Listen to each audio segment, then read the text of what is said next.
တင်းမှာစကေးတွေအရန်ကောင်းနေအဲ့ pro player ကမရသေးဘူးတင်းမှာစကေးတွေအရန်ကောင်းနေတော့မရသေးဘူး pro player လိုက်ကိုဝင်မဲညီကိုအားဒီစကားတစ်ခုမှ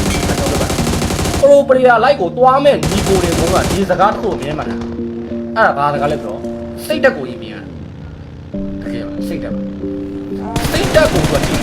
မင်းဘလောက်စကေးကောင်းနေမင်းဘလောက်တော်ရဆိုအဲ့တော့ထားမင်းဘလောက်ဒီမလားဟုတ်လားဗောစိတ်သဘောထားကောင်းတယ်ဟုတ်လားဗောအသိနဲ့ဟုတ်လားဗောအဓိကဟုတ်လားဗောဒီအသိကဒီ player တွေကစကေးကောင်းတာအဓိကထားမကြည့်သေးဘူးစိတ်တက်ကိုရင်ကြည့်တယ်စိတ်တက်ကောင်းမှနောက်ထင်သွားမှာမင်းစိတ်တက်ကောင်းတယ်ဒီလိုကြောက်စိတ်တက်ကောင်းတယ်ဒီလိုကကောင်းတယ်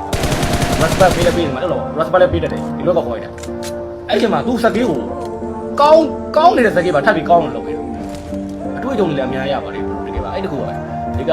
pro player လိုက်ကိုသွားမယ်ညီကိုတွေကပထမဆုံးချက်ကစိတ်တက်ကိုရင်ပြအောင်ပါပြီးတော့ဒီ all chat တွေမှာလည်းမဆဲပါဒါတော့ခဏတွေ့ရပါတယ်တော့ပီကား live မှာသွားဆိုရင်ပီကားလို့လည်းဆဲခံ